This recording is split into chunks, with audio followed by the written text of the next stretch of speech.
Yeah, no, absolutely. Okay, so let's go to the questions, and then we'll kind of come back to some pet peeves later about the fight. But we're going to go through some questions and just some tidbits when you do some research that you find about the film and about Stallone. Like Stallone's just like got stories left and right. Okay, so I have questions for you.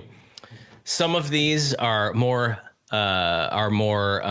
serious than others for sure, but just things that stood out to me.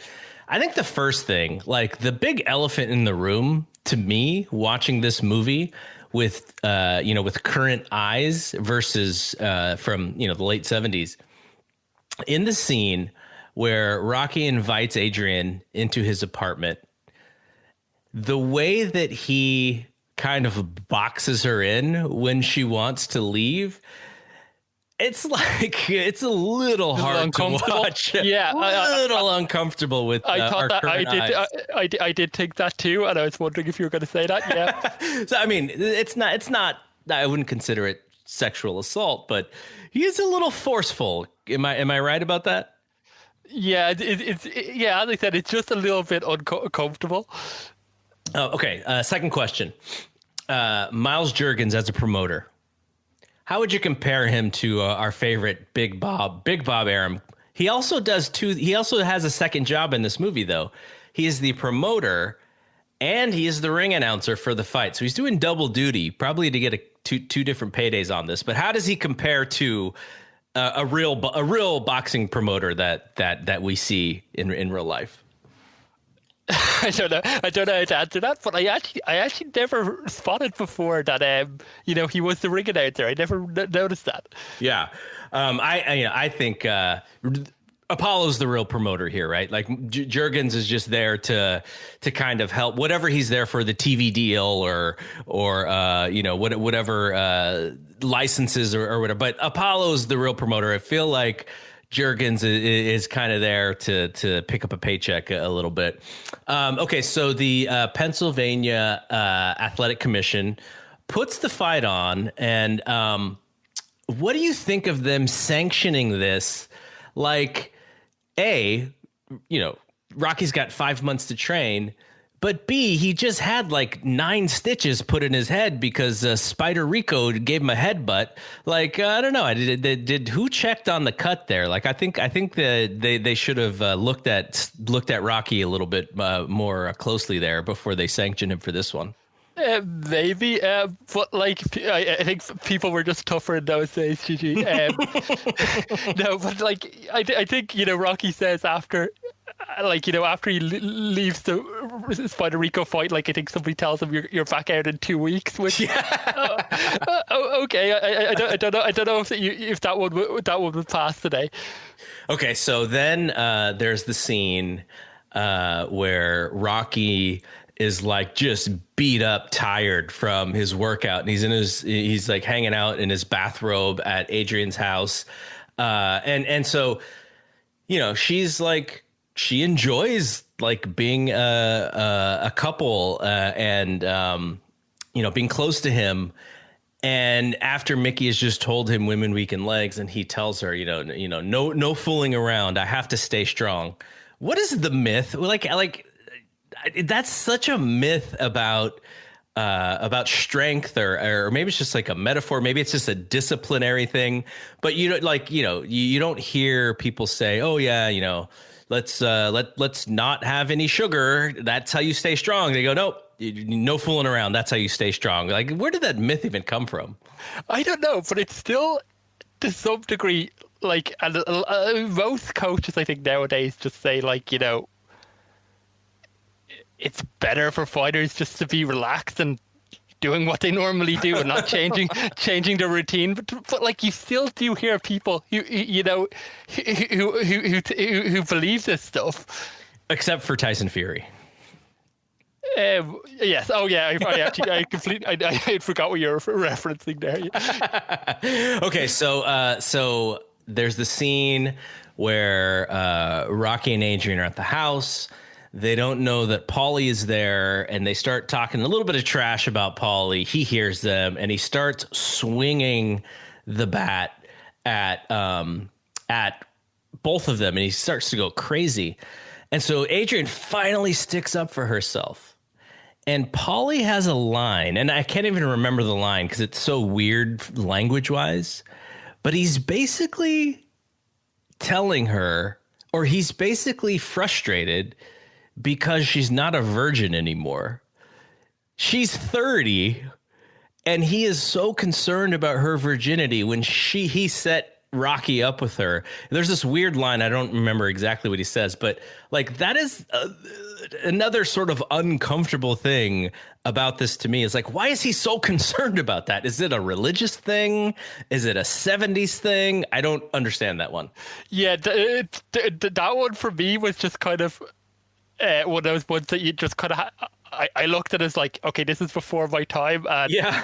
I don't get it. You know what I mean? Like, it is just maybe something that, like, in the 70s. Yeah, and so, you know, when I'm watching this as a kid, I don't understand this scene at all. Like, just literally goes over my head. But as you know, as you're watching this with adult eyes, you're like, oh my God, like that's what he's so frustrated about. This is kind of ridiculous.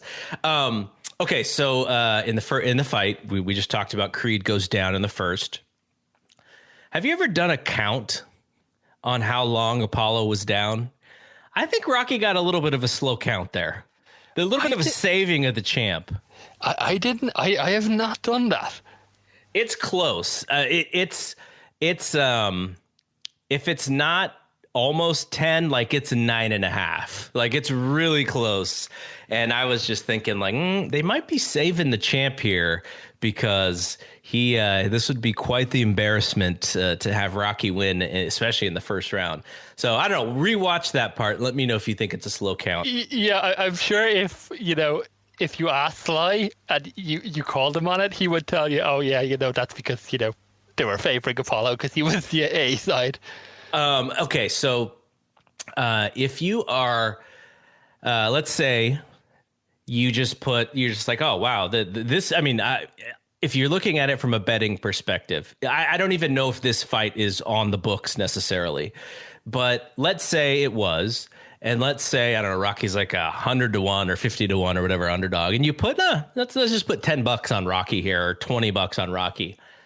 How frustrated are you with that split decision? Like you have the opportunity to cash out in the ultimate bet, and then the split decision happens, and ultimately your bet is not there. But like one of those moments where it's like, oh, the split decision. Could this actually happen? Nope. Champion wins. I think like the closest thing I can think of that I came to that was Vladimir Klitschko, Vitaly Klitschko against Lennox Lewis. I had Vitaly as a big underdog in that, and he looked on the verge of beating Lewis, and then he was stopped with the cut. Yeah, no, that's got to be a heartbreaker though. Like if we could go back into that fictional universe. And you'd go back, like it's a great bet, and then you lose out in the end. Okay, so this is a little bit of a theme for some of the films. The way Adrian's character is used is actually as a way for Rocky to overcome sometimes.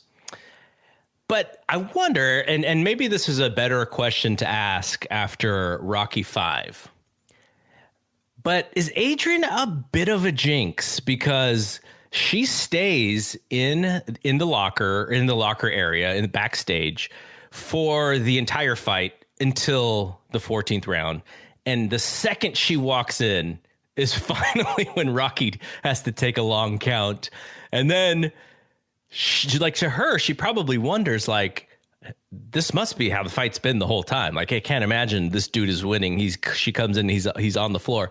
But we'll probably look at this. Maybe we don't have an answer now, but as we go through the series, it feels like her character sometimes is used as another way for Rocky to overcome something. Like she sets obstacles for him in a sense.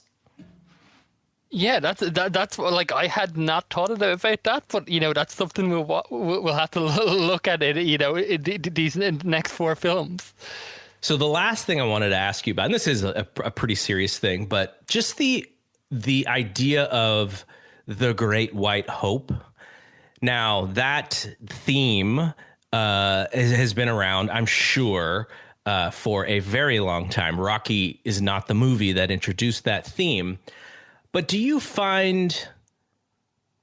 I don't find the Rocky series to be disrespectful in any way towards race, though the Polly character will get a little interesting in Rocky 3, but it's just an interesting play that is an easy play with the theory of the Great White Hope. Have you ever like when I was a kid, I never thought about that. I just thought about it as, oh yeah, like Muhammad Ali was the champ, so thus they made the champion African American, and that's how it's sort of been. But there is a there is a I'm sure there is a strategy here when it comes to marketing a film, when the idea of the Great White Hope, it works in lots of boxing stories as well. Like historically, promotions have really leaned that way to try and find that fighter. But have you ever thought about that from that play in the actual story of Rocky? I don't think that's what they were playing at directly in the story. I think Sylvester Stallone's motivation for the character, he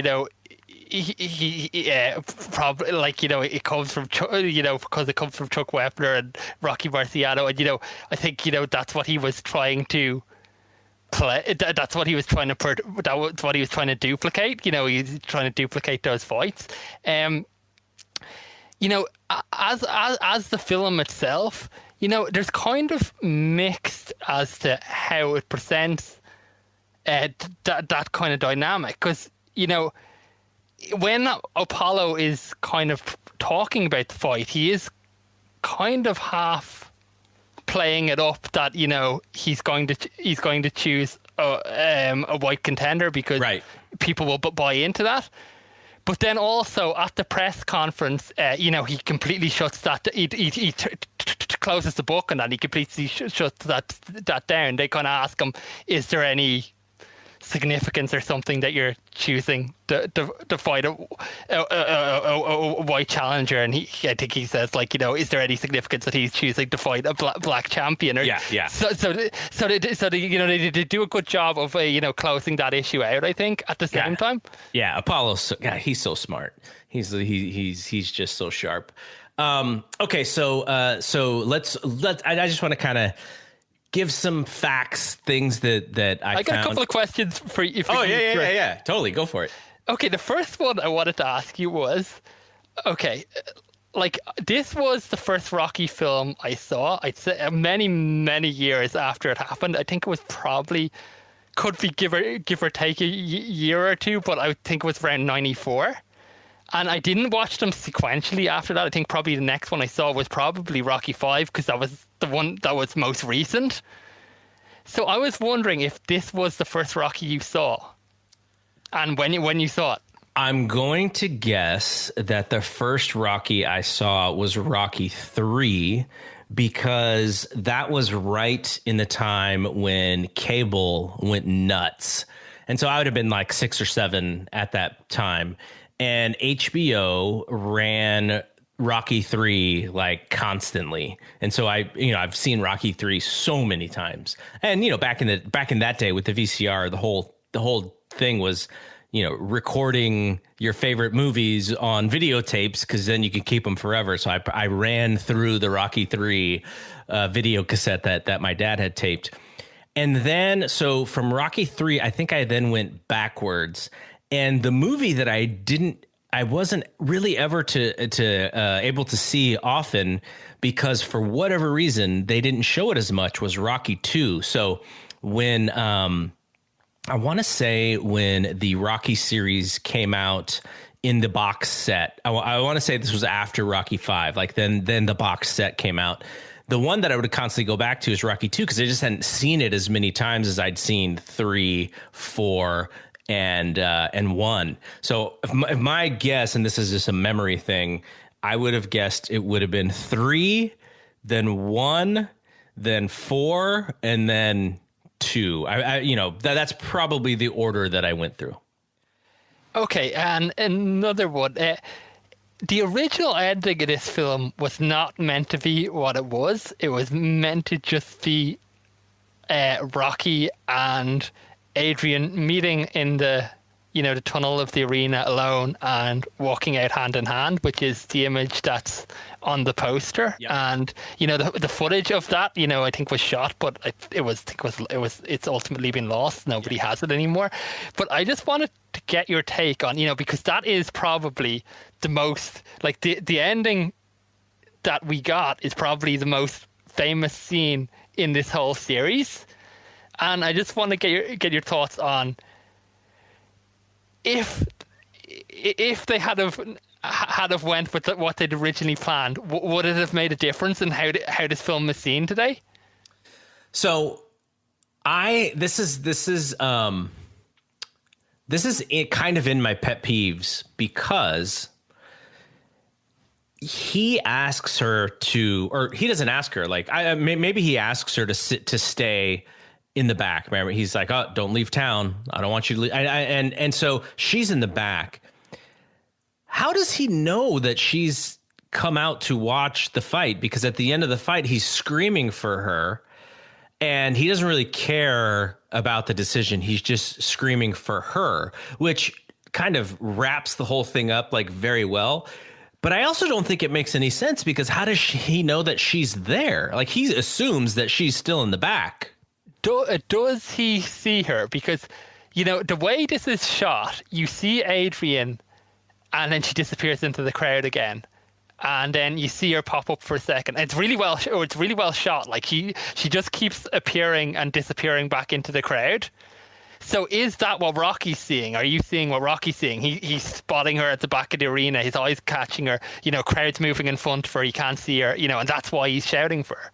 Yeah, I mean, it's possible. I mean, I don't know how he can see out of that eye, but yeah, I guess so. But one of my favorite parts of that is Paulie kind of doing the hiking up the ring rope for her to go in underneath. It's like the nicest thing he's ever done for her in his life.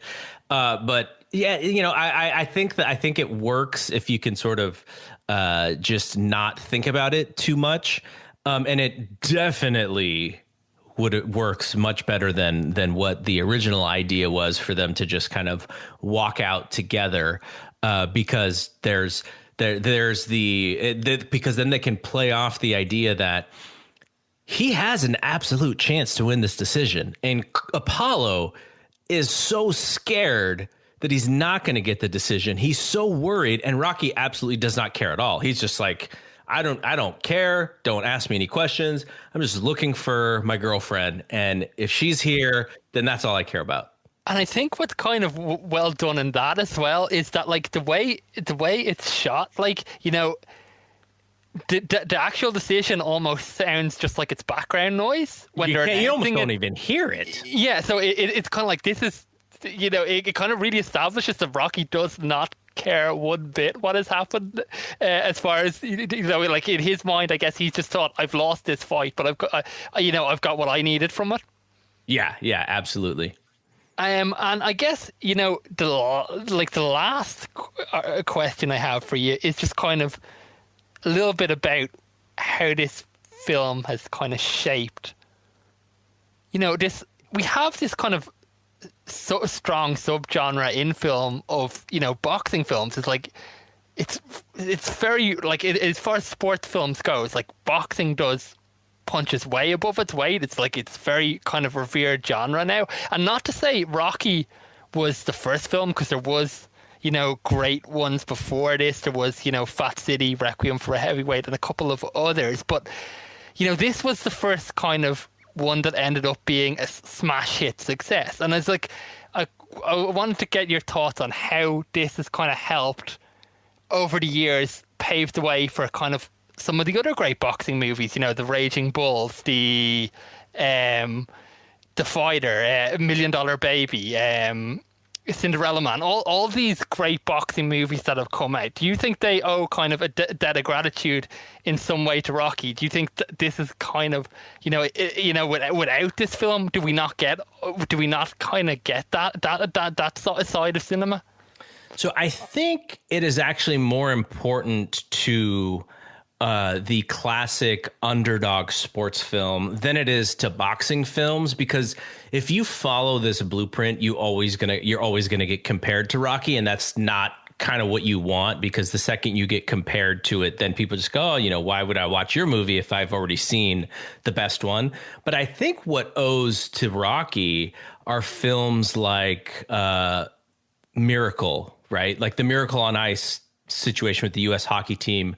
That's actually a real story, but because you play it like an underdog story, you make it the Rocky of ice skating films, or any other sort of underdog sports film. I'm trying to think of some of the other ones. There was the football movie with Mark Wahlberg, where they kind of played into this, this guy just not really a college player or whatever who makes it to onto the Philadelphia Eagles.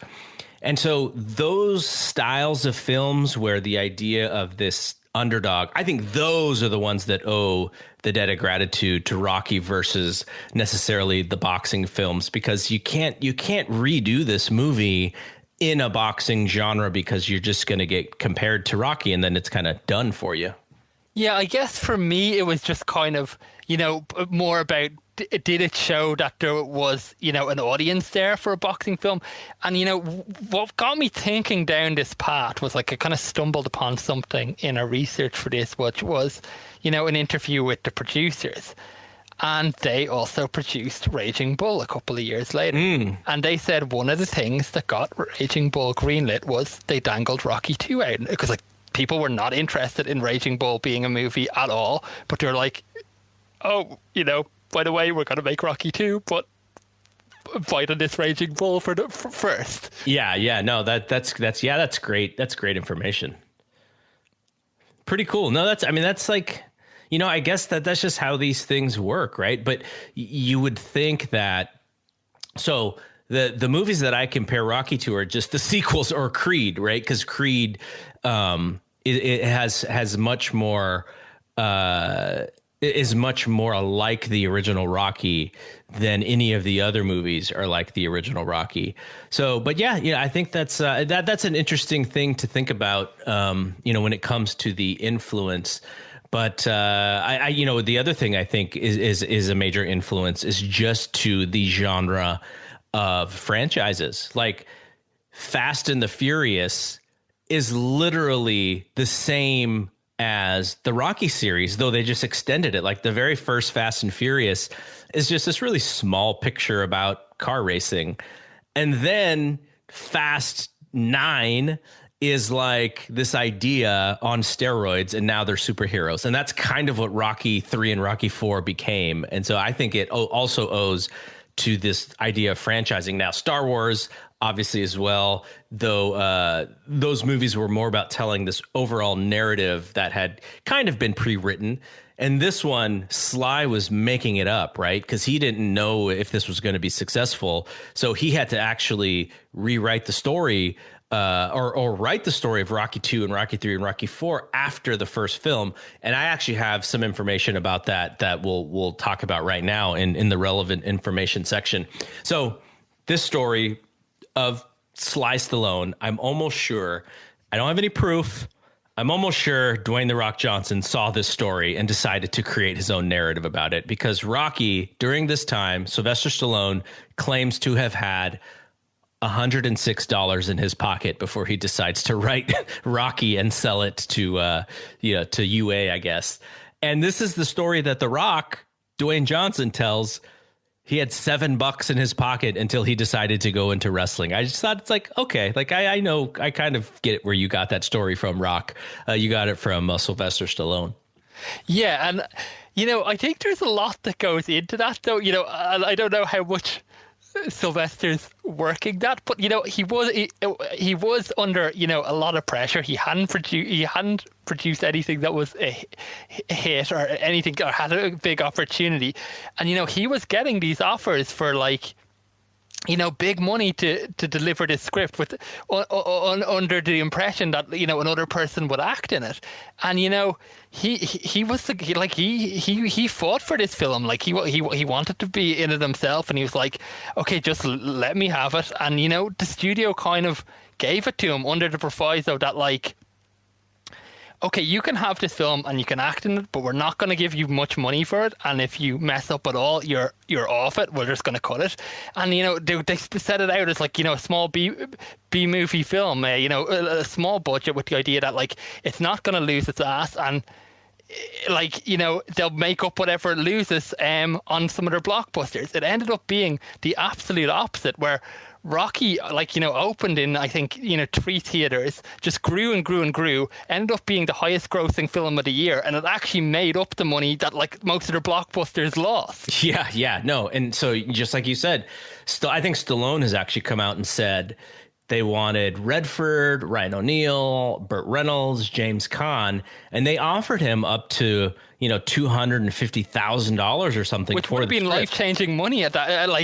For a guy who had nothing, nothing marketable at that point. Yeah, and I mean, it is actually, he's super disciplined. He had, that the fact that this movie got made was a 1,000,000 to 1 shot, if you think about it.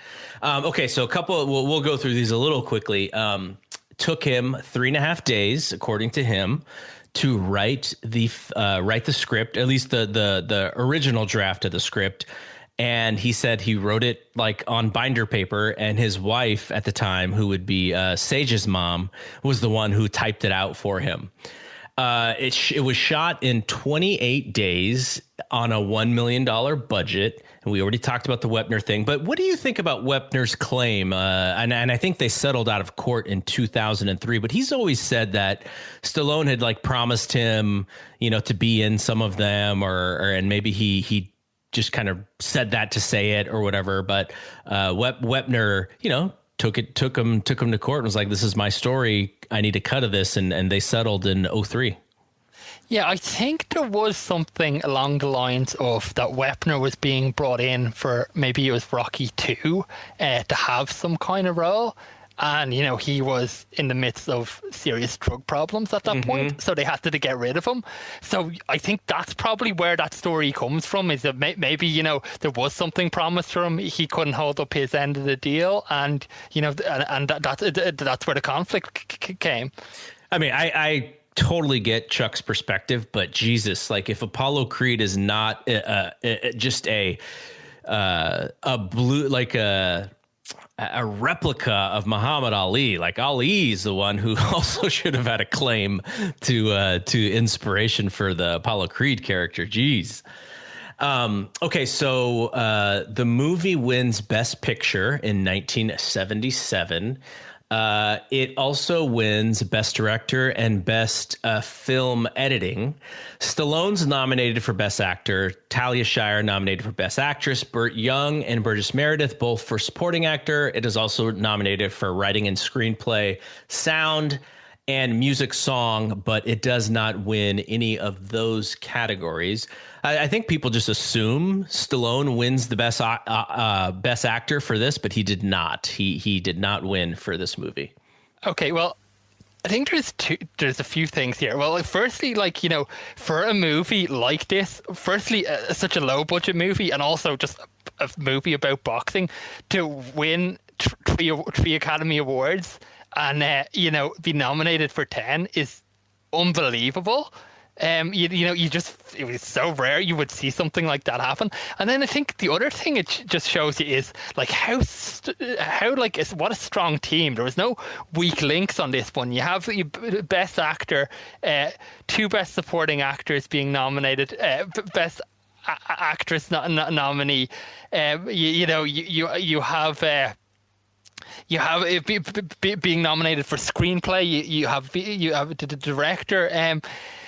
Like, everybody on this team did their part, and it's the one that kind of sticks in my craw a little bit, is that, like, how did Gotta Fight Out not win Best Song? Yeah, obviously we have I don't know how many years of Monday morning quarterbacking that we can look, but yeah, like there's it. Nobody knew. That must be like that soundtrack must be one of the most influential in all of cinema ever. Like you have kids, right, who would have grown up years and years after Rocky. I'm sure at some point they heard like that Rocky music and were like, what's the deal with this Rocky? It's like those two things are still synonymous over 40 years later. Yeah, it's iconic, and a lot of times the iconic things don't win the awards because you're not necessarily awarding things for what becomes iconic. You're focused on what is the best thing at this time, and you can't predict the everlasting part of it. There are I think The Ringer does this thing where they look back at Oscars like 5 years later and see if they got it right or got it wrong. Like that's an interesting way to think about it, because if you do that, if you look back and reflect, then it does probably become the right winner, but it didn't at that time. And that's just how these award things work, is you only have the 1 year to study these things and what is the best at that moment. So I think just to finish up on that, it's like, they had, I think, 25 grand to make this soundtrack. And, they had other people in mind to do it initially. They didn't have much time. They didn't have much budget. Bill Conti was the guy who stepped in and did it. Can you imagine how many times that investment has returned itself over the years? And like, I've heard Bill Conti say that, when they were recording Gun Fly Now, he was producing it for an audio track to release. And people are like, what are you doing with that? And he's like, so I can release the album. And people were laughing at him at the time. That's hilarious. I actually have a tidbit about this. So now some of this stuff that we are reading as like internet research or internet facts, some of it you have to take as a grain of salt, because it's obviously things that happened a long time ago. And some of the things that get published, you don't know it to be 100% truth, but there's probably some truth to it.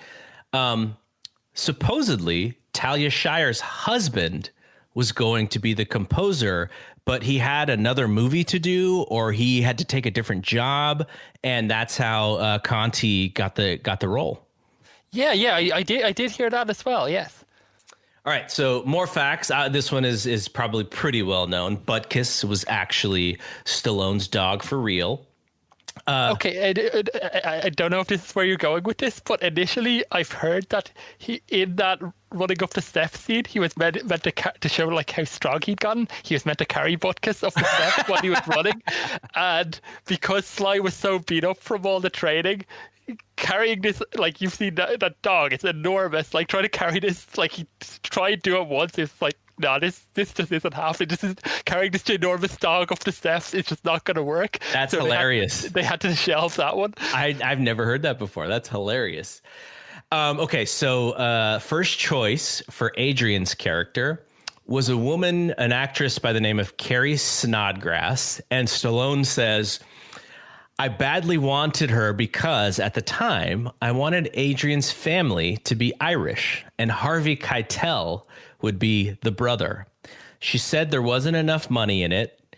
And so I said, I'll give you my share. I truly want you. Now, this is obviously Stallone.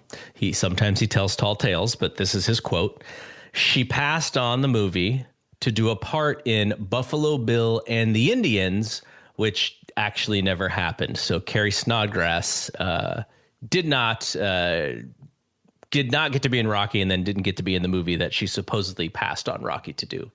I'd also heard as other options on that Susan Sarandon, and they just thought she was a bit too glamorous for the role, and Cher. Cher would have been interesting. Jeez. And but just like on the Talia Shire one, it's just like, it feels like, looking back at it now, she must have been the marquee name selling this film, because like she was just coming off the Godfather run, which Stallone didn't really have any credits, and I think like that's kind of also part of why I kind of appreciated the Adrian character watching this back. Is just like, she would have brought a lot of name recognition to this, and also I think she shaped that character a lot in that, like, they said to her, go out and, what would Adrian look like? Go out and buy her wardrobe, and she went out and bought the costumes and things like that. So I think that Adrian character is entirely reliant on it being Talia Shire, and it's one they looked in on. Yeah, she had lots of freedom to do what she wanted, and I think the fact that Adrian was shy was a little closer to Talia's real life personality. So I think she felt really at home in that character as well. So in the original script that Rocky had written, I believe Mickey was racist and Rocky was going to throw the fight, which is weird if you think about it, because why would the underdog, who has clearly no shot at winning, throw the fight? So the movie must have been set a little bit differently, but those are some interesting tidbits. The movie absolutely does not work with a racist Mickey. No, my understanding is that it was going to be a very different movie in that, what was in vogue at that time was very dark, grimy films, and I think the Rocky character himself was going to be a lot less admirable, and I think the idea of that closed scene of him throwing the fight was just that he thought boxing was a dirty business and he didn't want to be involved in it anymore. Right. I think that's where they were going with. So I think it would have been a really, really different story had they went that direction. Yeah, no, absolutely. So I don't know if this one is an interesting one to me, because I only found out about this when I started researching these films 2 years ago. There was supposedly, and I think this was even shot, Rocky and Apollo, I believe, were going to do maybe they were going to do a press conference, or they were going to do some TV shot at Mickey's gym, and Dipper was supposed to get involved in that. And then at some point, Rocky knocks out Dipper in the scene to kind of get a little bit of vengeance for Dipper stealing his locker. That scene doesn't really fit, but I've actually seen photos of this scene happening, and it really blew my mind when I saw those photos. I don't think it fits either, but there is also kind of a weird open loop with that Dipper storyline. It doesn't really go anywhere. No, not at all. It's just like, oh yeah, new hot prospect, you're old news. That's just what it's there for, I guess. But yeah, I wonder if there was, it does sound like there was supposed to be more, but it just didn't really fit with, Rocky as a character, because I think the idea was that he was going to sucker punch him. He was going to bow at his feet, and then Dipper was going to be like, yeah, you don't want to fight me. And then he was going to sucker punch him and knock him out. I actually hadn't ever heard that, but as I said, it just seems like, it feels like something was left on the cutting room floor as far as where that storyline was going. And you already mentioned the scene that it was originally shot for the ending, didn't happen. So they had to shoot the last scene of them in the ring together and of Rocky screaming for Adrian. But because it was a last minute addition to the movie, they didn't have a lot of people in the crowd like they had in the other shots from the boxing or from the fight. And so they had to do the trick where every time you angled the camera, you had to bring the people that were in the scene to the next side of the ring so that it looked like the building was full. That's a nice little trick there to shoot that last scene. And they did an awesome job on it, because it looks tremendous on film. So I always thought this was an interesting thing. So the opening boxing scenes, the first scene of the movie, is in the fight with Spider Rico, and there's a shot that looks like it's from a church. And so this is set. This is actually interesting, because I don't know whether to believe this or not, because we know that, shooting and everything was expensive, but it says that building is actually in LA. So East LA at the old Resurrection Gym, where Oscar de la Hoya also trained as a kid in the early 80s. It first opened in 1924 as a church, eventually ditching its pews and morphing into a boxing gym. And then in the mid 90s, it was purchased and renovated by De La Hoya, who made it into a youth center. That was always like a weird thing to me, because I don't know whether to believe it or not. But that I found that kind of I may have been on the Total Rocky site, which has been a great resource, by the way. Yeah, I had not heard that, but yeah, it's a strange building. Like just seeing the image, like that you're talking about, where like it looks like you're in a church and they're having this boxing match. Like that always stuck out to me as just a little bit strange. And yeah, I kind of always kind of wondered what the story was behind that. So in the scene where Adrian is very shy and Rocky is trying to get her to sit on the couch with him. The funny part about that couch is it's such a beat up couch, and there's like tons of newspaper on the couch. And Rocky kind of like is like, oh, do you want to come sit on the couch? He doesn't move the newspaper from the couch. I always wondered if the newspaper was there because maybe the couch was like ripped open or something. But I think I've heard Stallone say as much in an interview that like the idea was that he was covering up how trashed the couch was. That's awesome. But in that scene, it wasn't originally scripted for Talia Shire to play so shy and to be so hesitant to kiss Rocky, but she was supposedly sick. So she didn't really want to they didn't really want to make the kiss too big of a deal so that Stallone doesn't get sick. But Sly did actually get sick from Talia from that scene. And so then he goes and has to shoot the training scenes yeah. with a fever, and he's sick shooting those training scenes. So crazy. Yeah, that couldn't have been any fun at all. Oh my gosh. So the last piece of information that I have, and then you can add any if you have more. Basically, he said that he has. So this is after he's done with Rocky and he's being interviewed. I believe this is in a newspaper interview from '76, maybe the New York Times.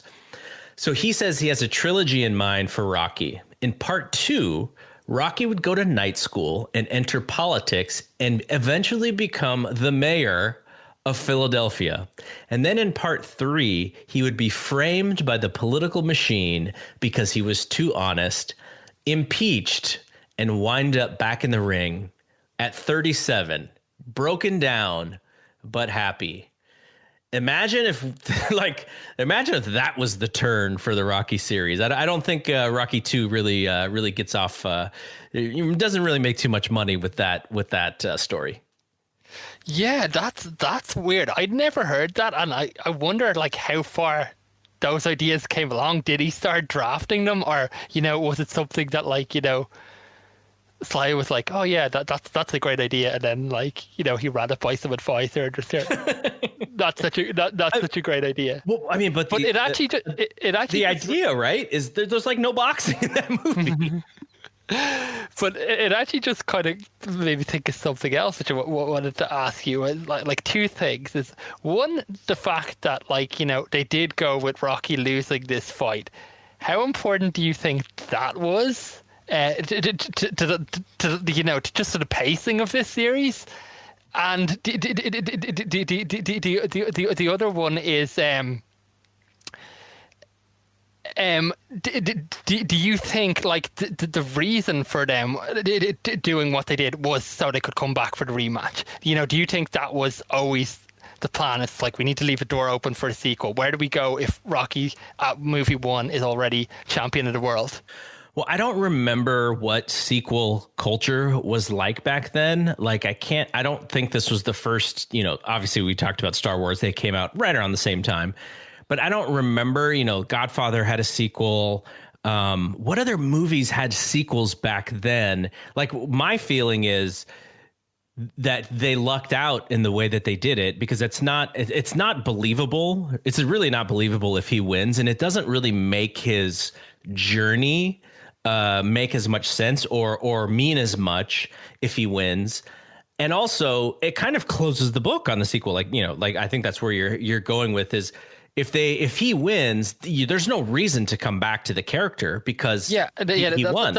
That's it, because like they're left unfinished business, and I also just think, just in terms of pacing, like as you mentioned, like it wouldn't have been believable, but like if you have that little bit of a gap, or like he goes from journeyman to proving that he belongs into the ring to becoming champion, I think that's one story arc. If you just go from journeyman to champion, I think that's a little bit accelerated. Yeah, I mean the only way you come back is if you have to bring him back. And then sort of Rocky 3, which is the peak and then the downfall. The downfall is so far. You would have to do that in the second film so that there's something else for him to build up to. But yeah, no, I mean, it worked perfectly the way that they did it. And I just assumed that, I've always thought that was the way the movie needed to be done. And it just also at the same time created an opportunity for them to come back if it was successful. So it was just really, really good storytelling in that sense.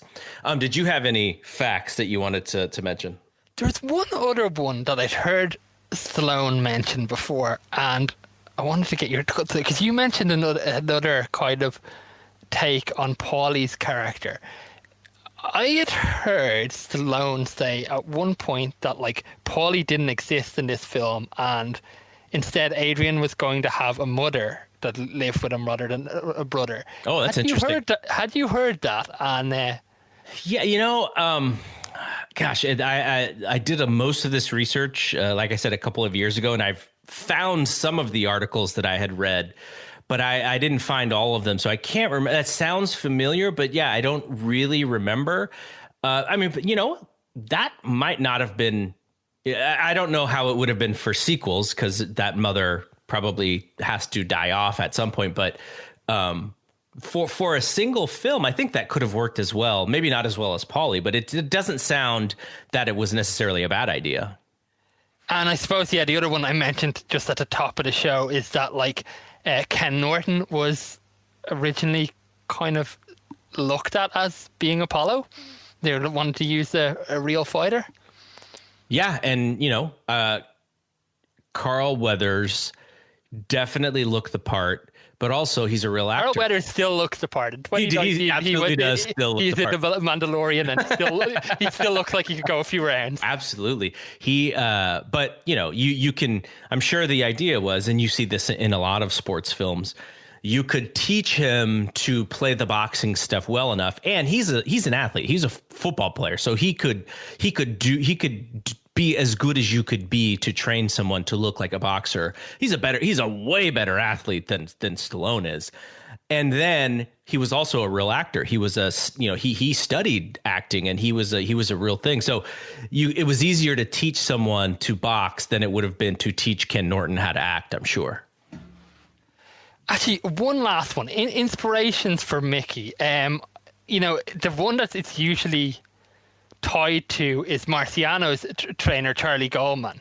As we get on in the series, I think, some of his dialogue seems for me to come from Angelo Dundee, maybe Freddie Brown and Ray Arcel. Well, in Rocky 5, it comes directly from Customato, like literally. And Customato as well. Yeah. I think some of his characteristics were taken from all of those, and we talked about Sly being, a student of the game and everything like that. I just wanted to get your thoughts on, where you thought that inspiration came from. Yeah, I never thought about it in that way, but like you said, Stallone is going to make sure that, because he knows that it has to play to boxing fans as well, that it's not going to be fake dialogue. And so, that is a really smart thing. And he's done interviews going all the way back to the late 70s where he's like, look, I have to write this dialogue for these characters in the way that best fits the way that they speak, even their real life speaking. And so it has to be comfortable dialogue because I want them to really feel like this character. And he went to certain depths to write for these characters. So the fact that, obviously Burgess has got to deliver it, but he wanted to make it as real as possible. So that makes complete sense to me. All right, so let's last category here. We as we wrap this up, I just have a few pet peeves.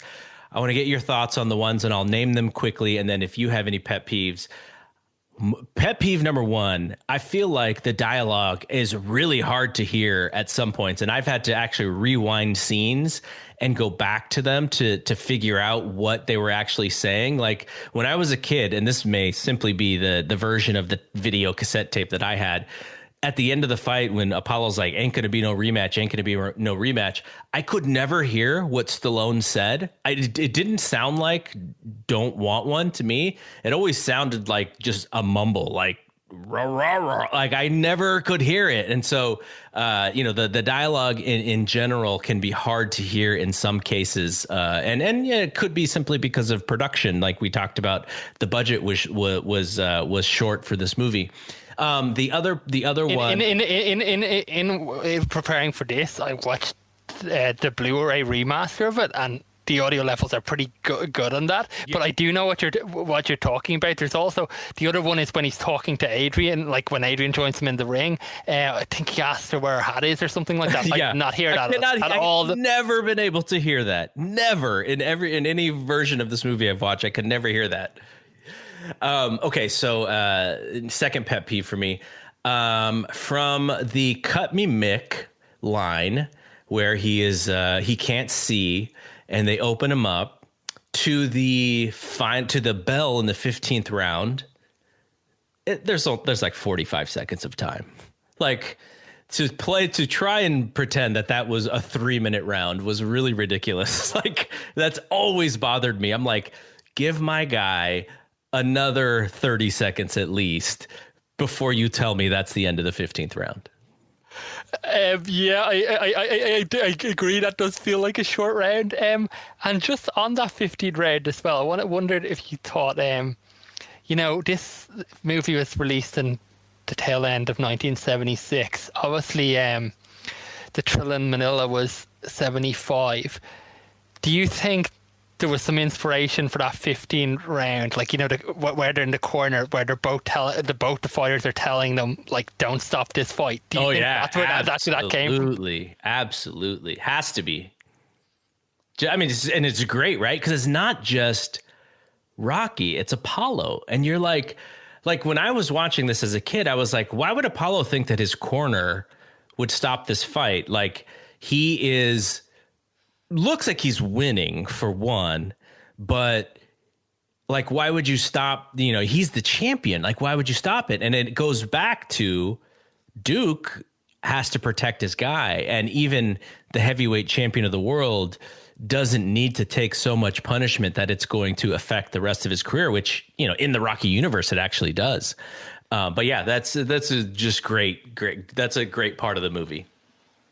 Okay, so the last pet peeve for me is, I think I mentioned it already about he's screaming for Adrian. Now, I buy the fact that he's in love with this woman. He did what he wanted to do, which was go the distance. So in a sense, he won. Could my guy care about the decision a little bit? Just like maybe peek his head out to hear it, like just for a half of a second.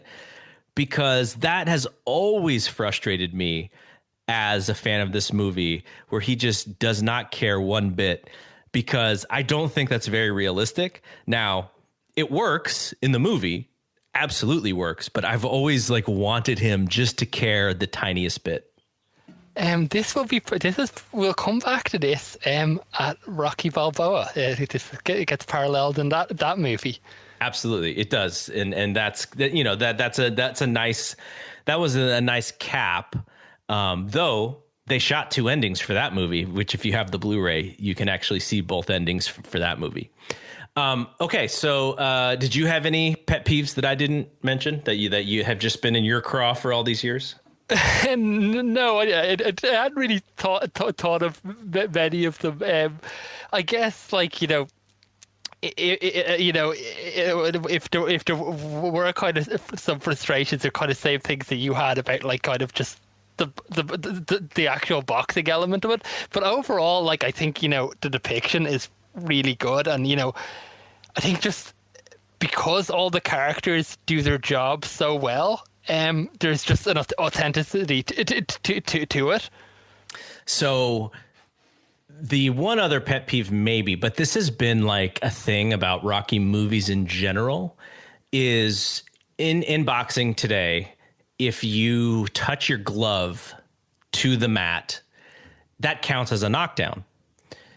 Rocky, Yeah, I didn't think about this, and I know what you're going to say here. At the end of the first round, yes, this is okay, a constant. I still don't know at this point.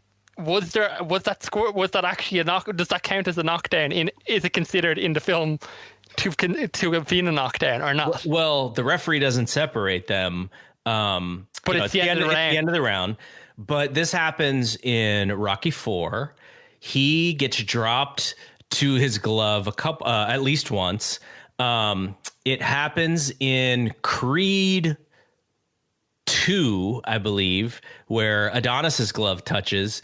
So this is kind of a theme, and I just always wondered, like back then, I would assume that the rules have been the same, but it's been kind of a trope that they've used to show that he got tagged, but he did not fully go down. And I just always thought that, no, that's a knockdown in real boxing. What are you guys doing? Yeah, and it's interesting you note that, like, the movies that happened in are ones that didn't have real boxers in them. Yeah, true. Which true. maybe that would that would have they would have tried that in another film, and the boxer went, no, you can't really do that. Yeah. Okay. So last thing here, and we will do this for every one of the movies, which is who is the MVP? And I think this one is probably pretty. We're probably going to agree on Stallone because it is his film. It is his baby. He wrote it. He fought so hard for it. He probably the greatest acting of his career, though Creed 1, he does a great job too.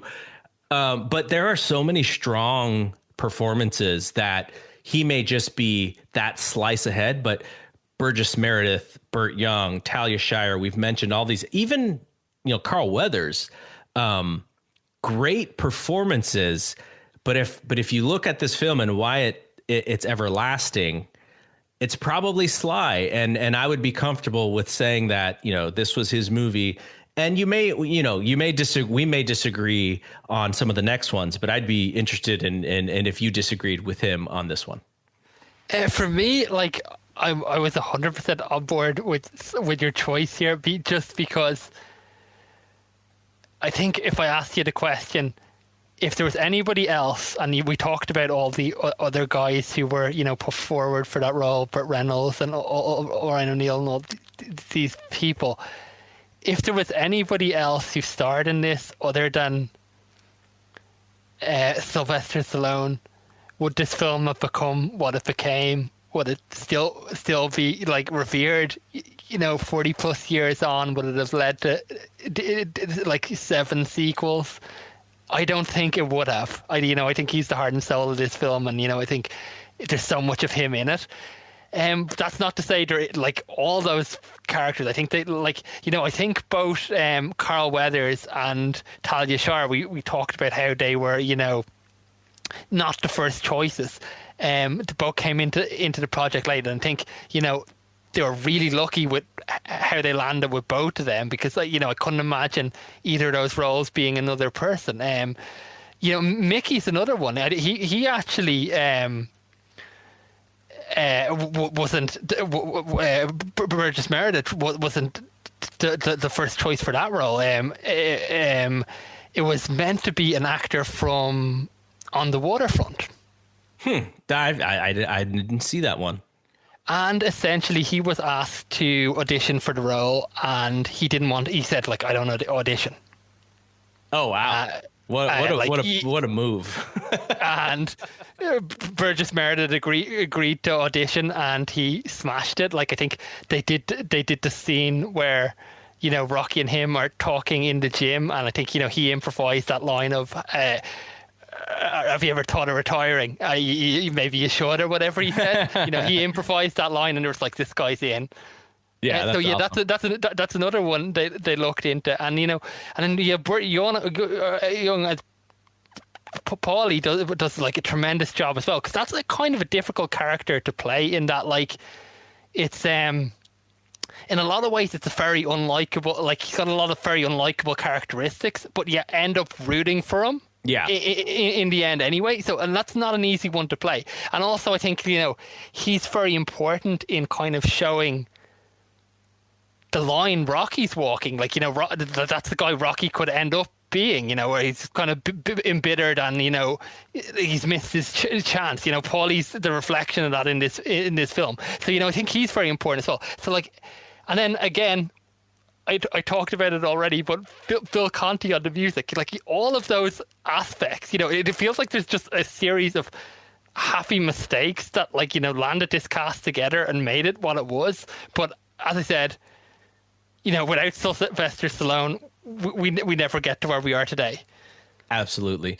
All right. So that is the end of the first episode of our Rocky podcast, Going the Distance.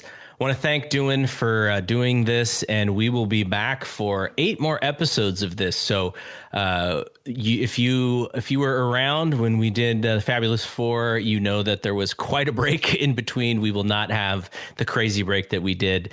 We will get these up as soon as we can. So for Duan, I am Double G. We will see you when we see you. Peace out.